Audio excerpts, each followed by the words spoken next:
On this episode of DLN Xtend, we discuss Valve and its new potential Linux-powered gaming handheld.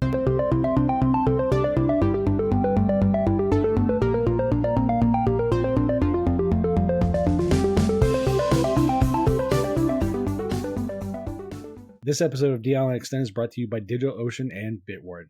Welcome to episode 60 of DLN Xtend. DLN Xtend is a community-powered podcast. We take the conversations from the DLN community from places like the DLN Discourse forums, Telegram groups, Discord servers, and more.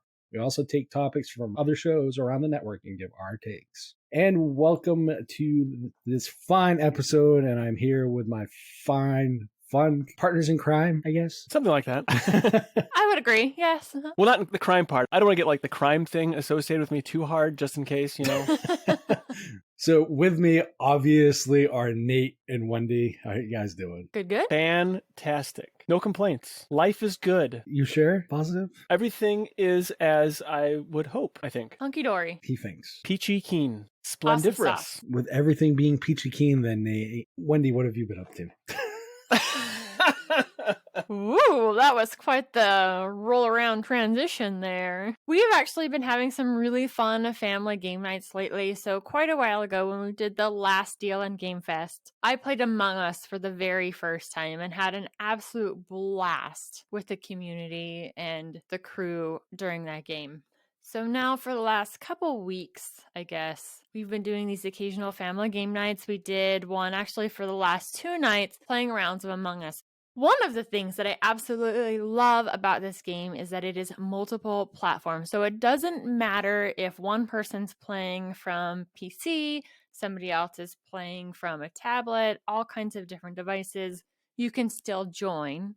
My younger 3 have been playing on their tablets. My daughter has it installed on her Linux system. I have it installed on mine, and then my husband's been using my larger Samsung tablet, and we've all been playing together, and it's actually been an absolute blast. I didn't realize how sneaky my husband was until we were playing this game, and he keeps winning as the imposter. My daughter's picked up on some of his tricks, and last night she had decided that she was going to sabotage comms, and then she was waiting for whoever was going to go fix it. And so when I showed up, I thought we were walking up together to go fix it. Nope. She killed me. That's awesome. And I'm not surprised that Magneto is good at tricking everybody. I'm just saying. He's very good at it. It's been an absolute blast to play as a family, and it's one that I recommend for a family game night as long as you have enough devices and kind of spread out throughout the house. You can't really look at the screens because that's cheating, but we have enough space that we kind of spread out but still hear everybody so we can talk through things. It's been fun. Among Us is a blast for family game night. Yeah, I have to turn my volume down because my kids will pick up on the fact that I am not the imposter when I can't get the stinking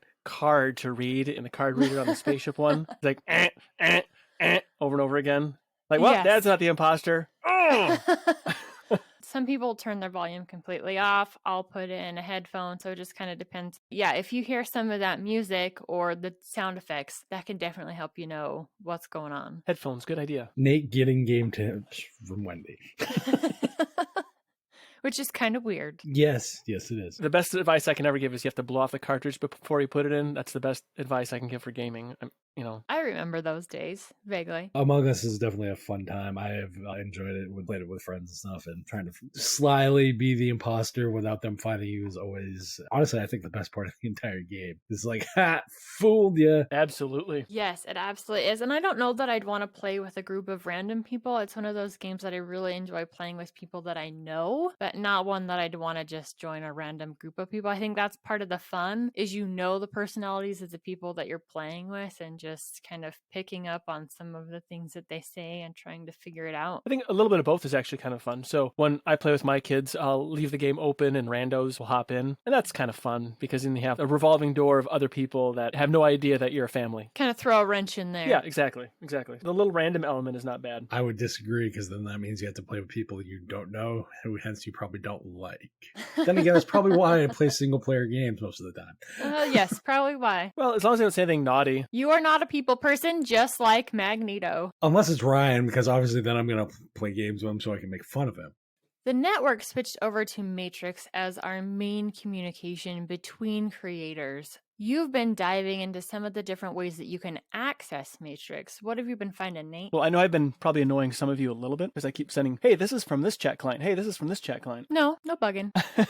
It's interesting. Oh, well, I should have tried a little harder to annoy then. Element is one that pretty much everybody knows. And Element works, I would say, well. It does seem to have its shortcomings, but I have multiple Matrix accounts. So here's the problem. I had a Matrix account, then the network went to having a network Matrix, and since I want to use the destination Linux.network account, I have to kind of balance two Matrix accounts. And Michael told me there's a way I can somehow do something with them, which we haven't really worked out yet. So I thought I'd play with other Matrix clients. So I just keep two of them open for the time being. I'm in a lot of groups with the other ones, so I suppose I could take the time and transition it all over, but well, So the problem with Element is I don't like how it organizes the chats. It sets all the individual accounts like direct messages in one area and then the group chats another. So if something pops up in one of the chat groups, it doesn't bring that to the top. And maybe there's a way to change that. I don't know. The one that I think has a better user experience, which is a fork of Element, is called Shieldy Chat or Shield iChat. Shielda Chat. It's like Element. It's a little more modern feeling. It has chat bubbles. It's more what you're accustomed to as far as usage. I feel like Element is a little bit more like IRC. Shielda Chat has a better look to it.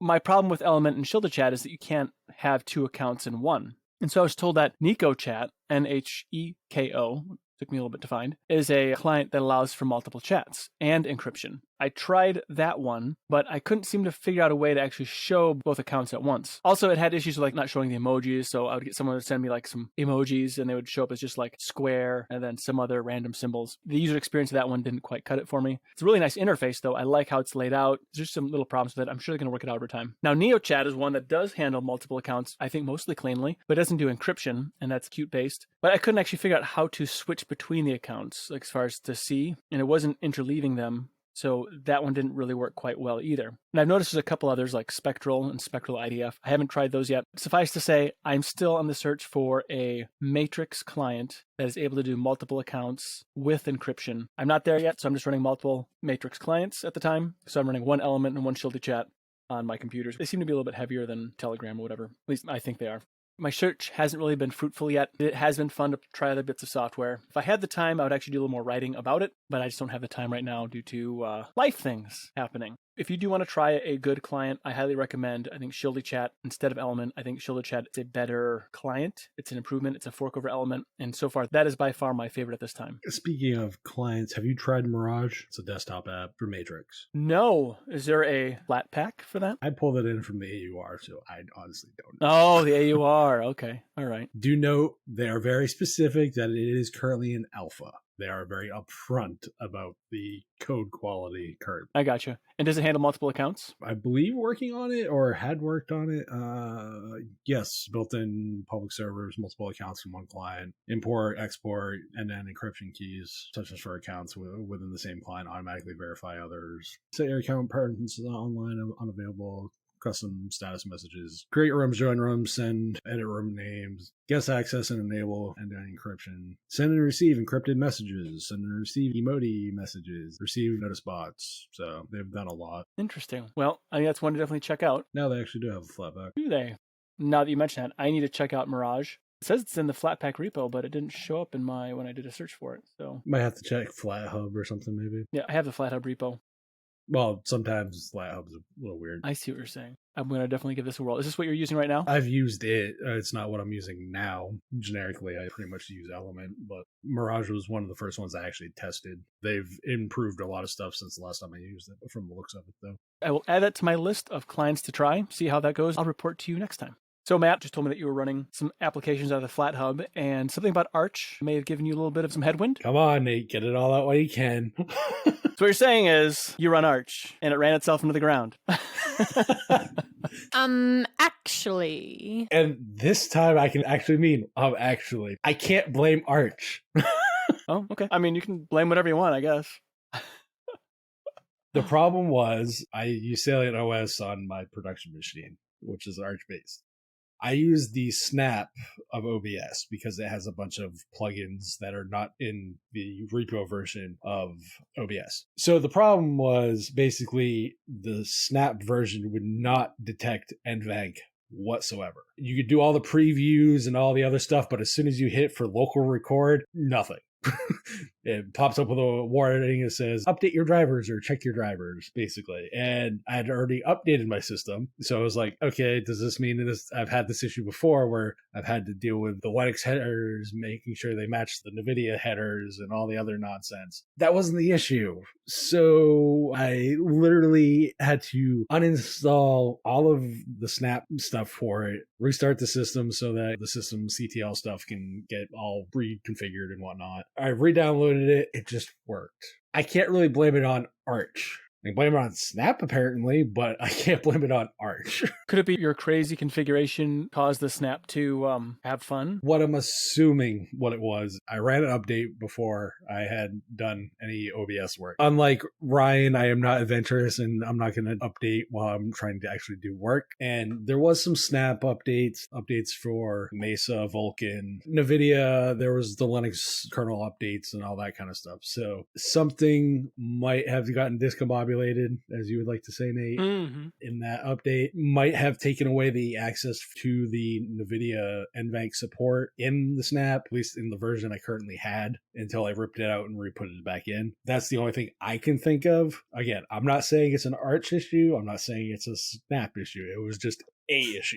I didn't really spend a whole lot of time looking at it, but it was, an hour worth of like, why does this not work anymore? While universal packages are a great thing, they do have potential problems. Oh, sure. There is always potential breakage with stuff that updates frequently.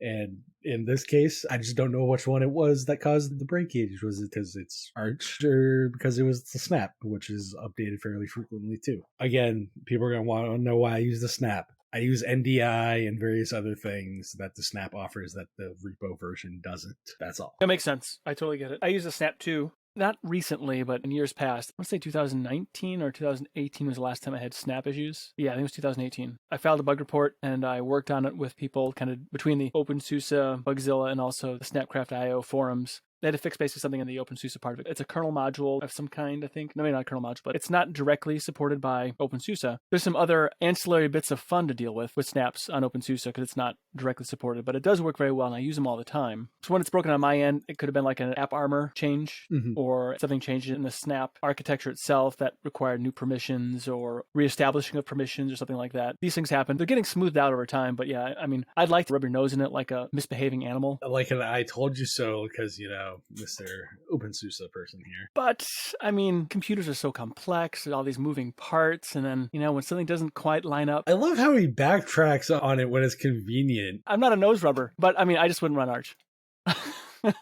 I'm not a nose rubber. But I wouldn't run Arch. But some of us do. And then you have Wendy who runs Arch based. Yes. With a delay. With a little delay. Sure, have I had things pop up now and again from the frequency of updates? Yeah, occasionally, but it's never been that big of a deal. So I'm willing to deal with an occasional, hey, maybe there's an issue like the one I've already talked about before, which is the most recent one. And that was in November, where there was something updated, something got moved around, and so you couldn't print anymore. It really wasn't that big of a deal to fix it. It's not like the system can totally die it or anything like that. That was my thing. It's not like the system, I wasn't able to use the system. It was just that one particular app, which I use for production stuff all the time, was like, that's kind of annoying. On the same note, it didn't take long to fix it. It was just one of those, okay, it's not this, or this. So you knock out the few things that it's not, and then go from there. Once I reinstalled the Snap, worked perfectly fine. I was back to using everything and whatnot. So that's all I cared about, honestly. Well, definitely getting it back up and running. As long as you get it fixed within a reasonable amount of time, there you go. It's fine. Yeah. It's not like you don't have problems in other platforms. Any of the proprietary platforms are going to have issues too with complex software. Oh, yeah, all the time. I use macOS and Windows, obviously. I've run into plenty of issues with stuff not working. Windows, it's like, oh, hey, look, you're missing this one little esoteric DLL file. Go find it. Go fish. Yeah, it's not uncommon to go try to fix stuff. Try setting up OBS on Mac OS to capture desktop audio. Good luck. Just ask Ryan about that. It's good times. Yeah, it's good times. It's great when you need a third-party app that you have to pay $80 for to actually do it. DigitalOcean is offering their app platform service, which is a solution to build modern cloud-native apps. With App Platform, you can build, deploy, and scale apps and static websites quickly and easily. Simply point your GitHub repository and let the App Platform do all the heavy lifting. It has support for many programming languages such as Node.js, Python, Go, PHP, Ruby, plus there's support for static sites, Docker, and container images. What are the other cool things that go with this DigitalOcean App Platform service? High stability, zero infrastructure management. Run code with little to no customizations. App Platform uses cloud native standards and automatically analyzes your code, creates containers, and runs them on Kubernetes clusters. As a DLN Xtend listener and a member of the DLN community, you can get started for free. Actually, better than free, because DigitalOcean is giving you a $100 credit when you go to do.co/DLN. Again, go to do.co/DLN to get started with your $100 credit on DigitalOcean's App Platform. We want to thank DigitalOcean for sponsoring this episode of DLN Xtend. So speaking of getting things up and going, apparently certain companies want to take Linux gaming on the go, specifically Valve. Valve is looking potentially, from what the rumors and speculation are, is to put out a Linux-powered handheld a la the Nintendo Switch, from what most reports are saying at the moment. For those that don't know, the form factor is actually fairly prevalent right now in the almost UMPC market for anyone around during that time. They're handheld computers that are the size of a Switch, but they're running x86. Some that come to mind is the Aya Neo, which is AMD powered. I believe it runs on a 4700. I might be wrong on that, but either way. And the other one, which most people would know, is GPD, which makes things like the Win 3 and WinMax 3 and a lot of other ones that they've iterated on over the course of time, which is Intel powered, and I believe it uses the Xe Iris graphics, if I'm not mistaken. Don't know a whole lot about this as far as like Valve's play on a handheld. Supposedly it's going to be called Steam Pal. I don't know what to think about this. I'm hoping it's better than Steam Machines.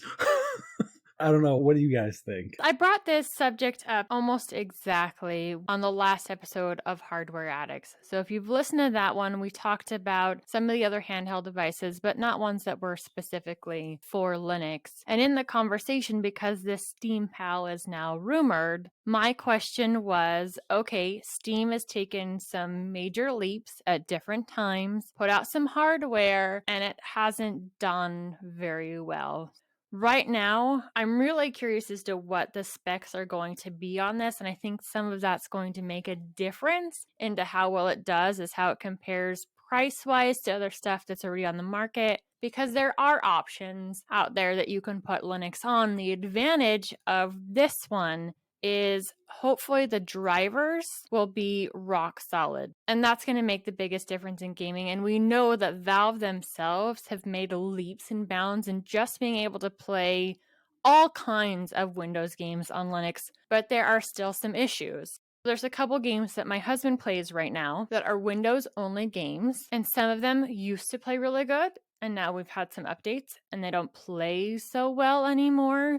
There definitely needs to be some tweaking on that side from Valve. And then hardware, it's got to be able to support these games in a rock solid fashion and at a price point that is going to make people go, yes. And if not, I'm afraid this is another one of those hardware projects where it's a great idea, but it just didn't get put out properly. Yeah, I'm almost curious to see if what they're going to do is if they're going to end up doing something like, for those that don't remember, NVIDIA had a NVIDIA Shield Portable that came out in like 2013. Full Android powered, touchscreen enabled handheld console, essentially, that ran Android. 2 fronting speakers. It had mini HDMI. Oh yes, I had one. I loved it. As of tablets, it's probably one of my favorite tablets I've ever owned. Awesome little device. This one was, I think it was the precursor to that particular tablet you're talking about. It was a Tegra 4 processor, and it was literally a controller that had a fold up and down screen on the controller. They made it so you could stream your games to the handheld.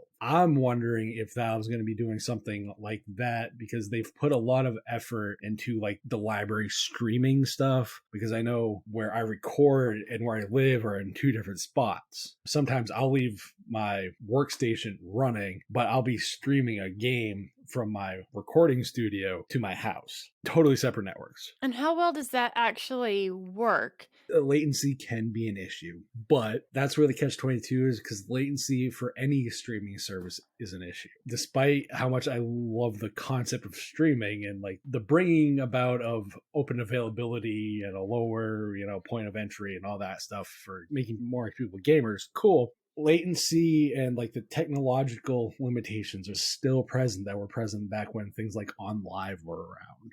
The only thing that I like about the Valve and like the GeForce Now approach is it's stuff that you own. You don't have to rebuy all this stuff. That to me is fairly intriguing, because I don't want to have to go and rebuy 800 to 1,000 games. Give me a break. Yeah, absolutely. You have a massive game library and you want to be able to use what you have. And I would be in the exact same boat. So one of the things that I did after we recorded Hardware Addicts, I don't own a Switch. We never have. And then I knew that we were going to be talking about some of these similar devices again. I wanted to go see what it would cost if I wanted to buy a Nintendo Switch today. And right now I can pick one up. I think it was for right around $200 or $300. I can't remember for sure. That's about right. Yeah. So definitely a lot cheaper than many of these hardware devices that are out there. Now, the Switch has nowhere near the hardware that some of the other options have, right? They've got a mobile i7. There's one out there that's actually running an AMD, the Neo. Yeah, and those are like $1,000 plus systems. Right. They are way more expensive. Could you probably put Linux on some of them? Yes, I know the GPDs, you could choose what your operating system was, whether it comes with Windows or Linux. I would love to get my hands on one of these devices and actually see what it looks like. Can I get into the UEFI or not? And what does that lockdown look like? I'm really curious about that. So some of those may have an option to throw Linux on. So you've got one and it's got the keypads to it. Do you have the drivers to make it work? Which is, if this is coming from Valve and is meant to run Linux, it should also come with those drivers in order to make those keypads or however it's working work. So the Switch is $200 to $300 brand new, but then you have to buy games for it. This Valve device can be more than that, and you're still better off because you're not re-buying your entire game library. I think that's probably my sticking point right there with any of these devices. You brought up the Neo, the A and Neo, as well as Steam Palette. Steam Palette I feel good about, even though I haven't seen any real hard specs on it, is because it is a Linux-based PC. My guess is they're probably going to work upstream, my guess is. And Valve's been good at that with Wine and stuff the last few years, so you'd expect to. They've been great. Their work has been propagated throughout Linux and the open source community. Even if they are a closed source company, that's another argument. I have more confidence in that device. Now, like the A and Neo, that one is a very cool looking device for sure. But my concern there is, as you had said previously, the price of this one isn't so extraordinary, and it does run an AMD, and that does interest me in and of itself. Are the components going to be pretty standardized? Are there custom drivers required? Would I be able to get the custom drivers? I mean, without beating around the bush here too much, you know what I'm going to install on a PC. It really shouldn't be a question for anybody who knows me. Does it start with an O and end with an E? It starts with an open and ends with a SUSE. I don't know how you guessed that, but correct. That's what I'd want to have run on there. So how much work would it entail for me to get it to work the way I wanted it to work? Now, I would say Steam runs great in Tumbleweed. I've never had any issues running it. It's been great. There's people that take a lot of time and effort to make sure it runs great. I would be predisposed to think that the Steam device is probably going to run pretty great with OpenSUSE if the rest of my experience has been great. So I feel good about that. The other issue is I'm kind of rough on portable things, and so I'd be concerned that it wouldn't be able to survive me, is my concern. How sturdy is something like the A and Neo? That's a very cool looking device. Is it pretty tolerant to environmental hazards, I guess, or typical Nate hazards? We know you're the environmental hazard to devices. I am. I'm not proud of that, but it is the truth. Nate and Magneto both. I'm like an animal in pants. It's kind of bad. If you put that aside, I would love to have a little portable device like this, not just for gaming, but for a lot of like actual practical functions as well, or just media consumption. Like a tablet's great. We were talking about playing Among Us just a little bit ago. How much more fun would it be to play Among Us with nice controls? I prefer using the keyboard and mouse, but something like this would be great for playing Among Us or whatever, especially if it's touchscreen as well, and you can have a little bit of both. My biggest concern about these are how well supported are they going to be I'd be slow to adopt it. A&E will come out, who knows when it's going to come out. Let's say by the end of the year, I'd probably be ready to buy it sometime around 2030, I'm guessing. Well, by that time, you'd have all kinds of information and reviews on it. Right. Be getting it on eBay, used, slightly broken. Slightly broken. I do tend to agree that talk around of a portable Steam console or, whatever it may be, portable machine does intrigue me. What they would use and are looking to do with it, is it just going to be a portable Steam Link, or is it going to be like an actual machine? I mean, a portable Steam Link wouldn't be so bad, really, if you think about it. That actually would be kind of a neat device also. I wouldn't want to spend $1,000 for it, maybe $100. If you look at the Steam Link, it was, $35? Like, it wasn't exactly uber expensive. It all depends on what they're looking to do. If it's Linux powered, like it's being touted, some of the moves that Valve has been making with people like NVIDIA would make a lot more sense, because NVIDIA recently said that they're bringing DLSS support to Proton for Linux gaming specifically. I don't remember the exact abbreviation, but it's super sampling. So it's better anti-aliasing essentially. Really cool tech, especially at the 2.0 stuff. I use it on my RTX machine that I have. Makes stuff nice and fluid. All the stuff without the performance hit that you would normally get when you enable like temporal anti-aliasing and that kind of stuff, where it's like, oh, hey, look, my machine can no longer run this game, even though I'm like 6 times above the system requirements kind of deal. If they are bringing that to a portable type machine, for me, the perfect machine would be like an x86 machine with a NVIDIA type GPU. And I don't mean an Intel x86. I'm obviously kind of fanboy here. So for a minute, that would be the perfect combination. Whether or not you can get something that small is where the question becomes. Really, the only other way to go about it would be recently with AMD announcing RDNA 2 chips for Samsung phones and stuff. That means AMD GPUs on mobile. Like mobile. So it all depends on how they are looking at the hardware perspective. Yeah, that's probably definitely the future of those kind of devices, because that is a downfall of any of them that are out there, regardless of the ones you're looking at. None of them have a dedicated GPU. You're all dealing with some sort of integrated graphics, which in watching reviews on some of these devices, they're saying, can you play the game? Yeah. Can you get through it? Sure. But your FPS and some of the glitchy stuff is still there. And mainly it's because you're running, even more so if it's a AAA game, on much lighter hardware than you would be on your main PC. Yeah. Best example I can give is play The Witcher 3, full graphics settings, max everything on PC, then go play the Switch port. Night and day difference. It's cool that you can play it on the Switch. A lot of content. Doesn't look horrible, but if you're coming from a PC, Windows, Linux, Mac, whatever, and then you go and play the Switch version, you're like,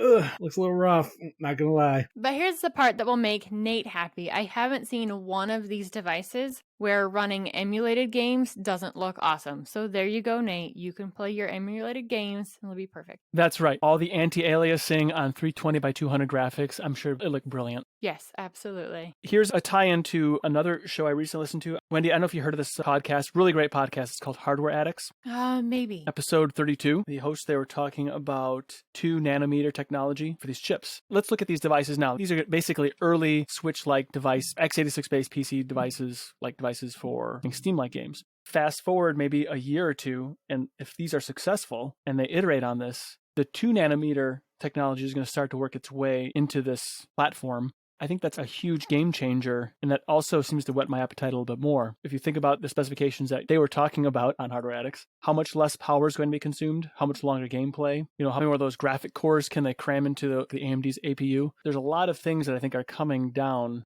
This is just the first push, you could say, for these devices. Yeah, absolutely. That would give you the power that you need to play some of these AAA games with the ability to have dedicated graphics all in this tiny package that doesn't need as much power. And cooling is a very big issue. You've got to keep those components cool, not only for comfortable playing, but also for the longevity of the hardware itself. 2 nanometers is probably what's going to make these devices real, everyday, feasible gaming options. But high-end gaming options. Yes, high-end gaming options. Ragging on the Switch a little bit, I get that, but Nintendo's never been one for the best graphics. They've always been really keyed in on the fun playability. Gameplay. The replayability. Yeah, gameplay. They're very big on that. That's where Nintendo seems to shine. And that's why I like Nintendo. They have their niche, and they've done a great job filling that market spot. Absolutely. But for the everyday mobile gameplay, I think you're right, though. 2 nanometer, while we may have some stuff that's dropping now, GPD's been around for a long time when it comes to these small form factor, full-blown OS systems. When we're going to have the real power, we're going to have to wait a few years in order for 2 nanometer to be an everyday thing. I think also it largely depends on what the screen resolution is also. Full HD or are they 720p? Yeah, that'll make a difference too. You don't really need all that GPU power on a 720p display that's fitting between your hands. Honestly, if I got this, I'd be playing Among Us. I'd probably be playing a lot of retro games, Candle, things like that. Yes. A lot more than I'd be doing any kind of shooter, because like Xenotic, I'm more of a keyboard mouse player. I don't know how you would even do that with a console. And I think also on one of the Hardware Addicts episodes I was listening to, you guys did talk about how PC gamers tend to overpower the console gamers as far as the user interface. So maybe the keyboard and mouse is still a better interface. And then I go back to, then why have a handheld console if you can't get the same gaming experience? Yeah, absolutely. And that's actually kind of one of the things that I liked about the Neo is of all of the devices I've seen, it has the most amazing dock.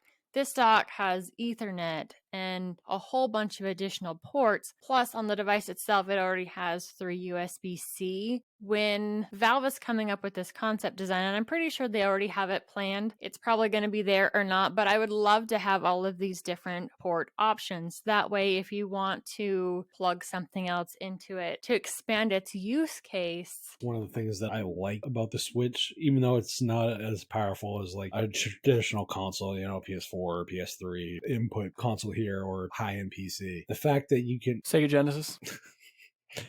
blast processing power. That's right. The thing that I like about it though is it gives you options. It gives you the option of how to play. Those kind of options, I think, are very important to a lot of people now. They want to be entertained or use the stuff that they quote unquote own, because you can look at licensing on however you want when it comes to games. They have access to that when they want it. I think Valve is probably going to be playing off that more than anything else, and that collection that they know that 90% of their users have. Any of us that are really big gamers have a backlog of shame that is ungodly bad. Only the serious gamers have a backlog of shame. For those that want to know, what my completion rate for games on Steam is 25%.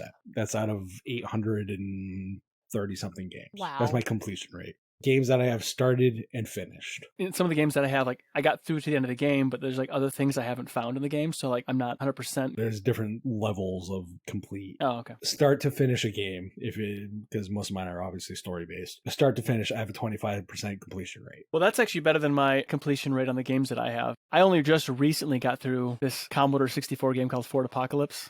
I don't have a good completion rate either. I'm probably like 1%. Maybe less. Right now, of course, it's all rumor and speculation about what the Steam Pal will be. Hopefully it's Linux powered. Some of the work that they've done with NVIDIA is promising to mean that it's not just going to be a potential streaming machine. It might be a legit, like, we've worked on a lot on Proton to make it work kind of deal. So I'm really looking forward to that and seeing what the final revealed product may be for it. We won't know really anything more until that time. Valve working on Valve time is like Michael working on Michael time. So you're saying it might be a little bit late, but it's going to be awesome? I agree. This episode of DLN Xtend is brought to you by Bitwarden. Bitwarden is the password manager we use and trust. It's the easiest, safest way for individuals, teams, businesses, and organizations to store their passwords and other vital, sensitive information. Bitwarden lets you choose the authentication to access your password manager, such as PIN, master password, and adding phrases or fingerprint security. All to keep your passwords safe. Go to bitwarden.com/DLN to get started for free. Bitwarden is a password manager that I use and trust because Bitwarden is 100% open source. It has extensive security audits. It gives you the ability to self-host if you so choose. So go to bitwarden.com/DLN to get started for free. It's only $10 for a premium account, which gives you 1 gigabyte of encrypted file storage, 2-step login with YubiKey, U2F, Duo, Vault Health Reports, and more. Make the smart move, like many from the community have, and go to bitwarden.com/DLN to get started for free. If you're like me, you'll want to show your appreciation by signing up for the premium edition, especially since the premium edition starts at only $10 annually. Bitwarden has saved me from getting into a serious jam numerous times. Now, you wouldn't be able to pry it from my cold, dead device. Thanks to Bitwarden for sponsoring this episode of DLN Xtend. So, Nate, speaking of timely things, how goes all the house stuff that you've been working on lately? Getting closer to getting done with everything. I finished installing Windows, 7 of them, lowercase w. Everything's trimmed out. One thing I like about, I guess it's called painter's caulk or something like that. It covers up a multitude of carpentry sins. If you're good in art class, in sculpting, you're great at fixing pretty much anything. So, Nate, I just have one question to ask. Sure. Did you put any windows in your Vista? I live in a fancy house like that. I couldn't resist the pun. Yeah, I know, right? Man, I thought Michael was with us for a minute. It was just as old Manny.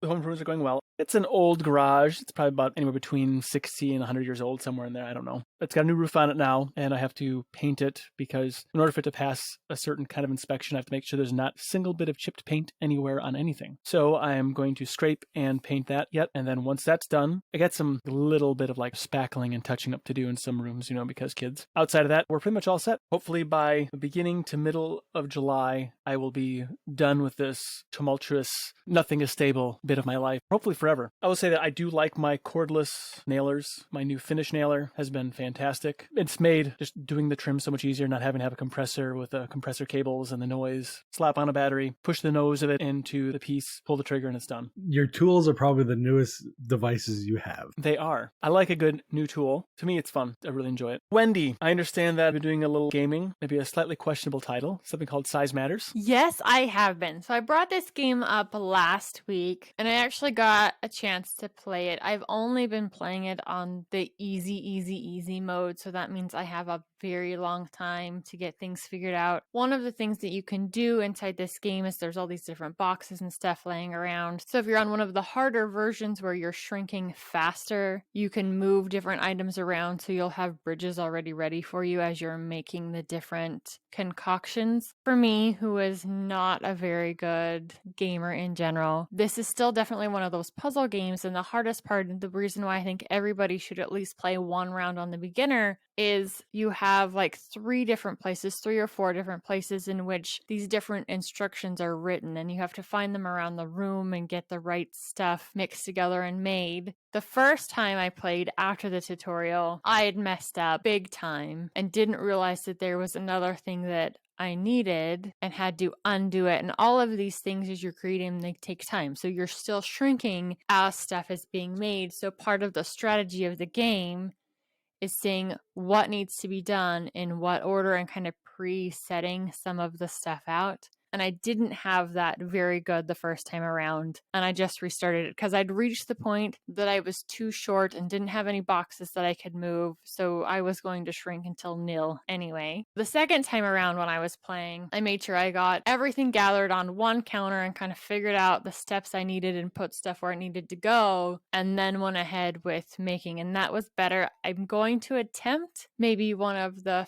faster shrinks later. We'll see. I haven't had a whole lot of time to play. I probably won't get really a whole lot of time here in the next probably 3 weeks. But after some more practice, I'd like to take more challenging. It's one of those that no matter what your level is, you should be able to enjoy this game. Well, visually it looks very interesting. And the concept is kind of funny. You start shrinking at a different rate. You can actually set the different difficulties, what I can grok from some of the images. Yeah. And also you can customize in your play style. It's interesting. Yeah, there's a whole lot of different customizations to this game. So you can make it just as hard or just as easy as you want it based on your skill level. How much of a challenge do you want? You can set that in this game. Yeah, it's very cool. Definitely like the looks of this.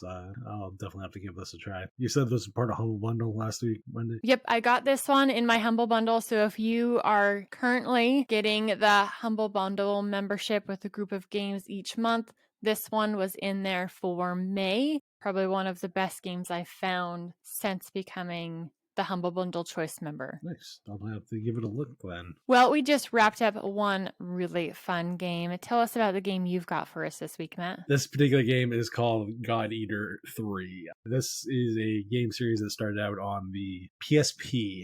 Then it was brought to the Vita, and then eventually it was brought to PC. Games rated bronze on Proton DB. There's a lot of tweaking and editing and a lot of nonsensical stuff you have to do to get it to work on Linux, so I've been playing it on PS4.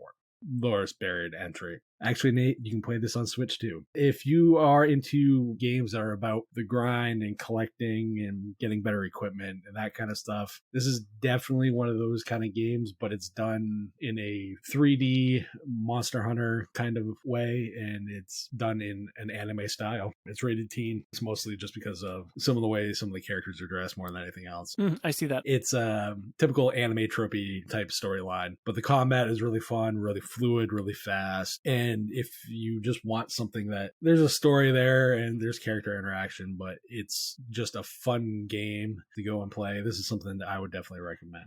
Is it worth the full price? That depends on what kind of games you like. So if you're a fan of Diablo 2 type looter games and Monster Hunter games, then this might be up your alley. If not, well, don't go in it solely for the story because you'll be disappointed. A little bit spendy for a guy like me who doesn't game that much. That's actually probably all I've spent entirely on my Steam library for this game. In fairness, Nate, you can actually get it on the Switch. Last I remember seeing it on the Switch on sale, it was like $10. Oh, well, that's a much better price than what I'm looking at. Yeah, because I believe it's what, 60 still, if I remember correctly. That's correct. Definitely a hit or miss game. I wouldn't say it's worth 60, 30 probably. I think it depends on how much you enjoy it. Yeah, that's the thing. Like, I really enjoyed a game that was similar to it called Code Vein, but there's just something different with this. It might be because it's more of a Monster Hunter type game, which I'm not the biggest fan of. I like the fact that there's a story element to this, but it's not as present as, say, the one in like Code Vein was. I mean, it looks neat. It's certainly not my genre. I do like the art style. Well, I'm not gonna lie, I'm a sucker for the anime art style. Like, I mean, just look at half the game recommendations I make, and it's mostly that art style. Pretty much. Yeah. It's one of those games that it's worth money to play. It's just you kind of got to determine where that sits. For me, I wouldn't say it's worth more than $30. Definitely a good game to get if you can get it on sale. One of the reviews said for cons that it was repetitive. Did you find it to be repetitive in any way? Any game that's solely focused on combat is going to get repetitive. That's like saying, I found the gameplay repetitive. That's redundant given that that's the gameplay. Because of the style of game, because it's not a story-based game. It's a game where you're going and battling out and collecting things and rearming yourself to battle again. It's like taking a game like Devil May Cry, which is very Bayonetta, right? Those kind of like off-the-wall Ninja Gaiden type games that are very combat-heavy. It's really hard not to find the gameplay loop not repetitive. Go in a room, go fight ninjas. Go in a room and fight demons. Go into a room and, it's the same thing. It's a matter of perspective. Any of those games, they tend to get repetitive. So it's not a game I could sit there and play for 3-4 hours at a time. It's more like, okay, I played it for an hour. I'm good for a while. If a game really gets me invested story-wise, it's, okay, I can play this 3, 4, 5 hours sometimes and not even bat an eyelash at it. We'd like to continue the discussion with you on Telegram, in Discourse, Mumble, or Discord. Visit the DLN website for more information on how to connect to the social channels and all of our shows and creators at destinationlinux.network. For more information on where to find us. For more information on me, you can go to cubiclenate.com. Links to my regular written blatherings, podcast, and YouTube channel can be found there. You can find my random ramblings on Twitter at MattDLN, and tell me how wrong my gaming choices are. You can find me on Mastodon at Wendy, DLN at mastodon.online. Be sure to check out the DLN merch store. Grab yourself some awesome DLN Xtend swag, along with stuff from shows across the network. As always, we thank you for joining us. We'll be back next week with another awesome episode of DLN Xtend. Until then, have a great week, everyone.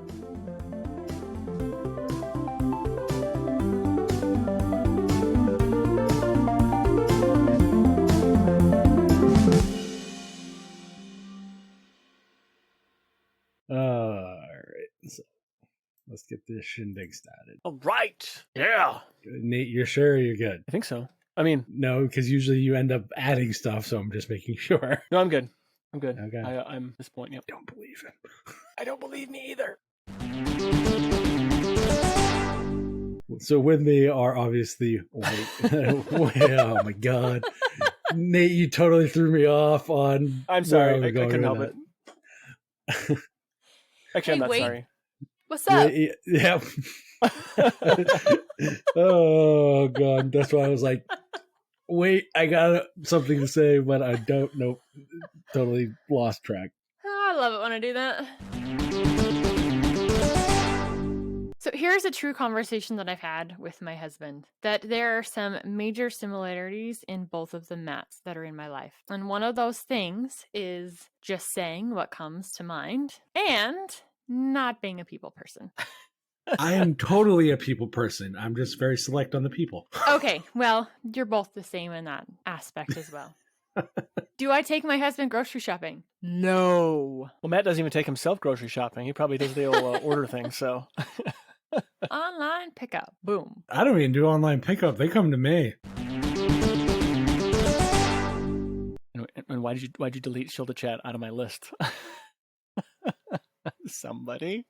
I'm sorry, that was me. I was actually copying it. I thought I just copied it, but apparently I cut.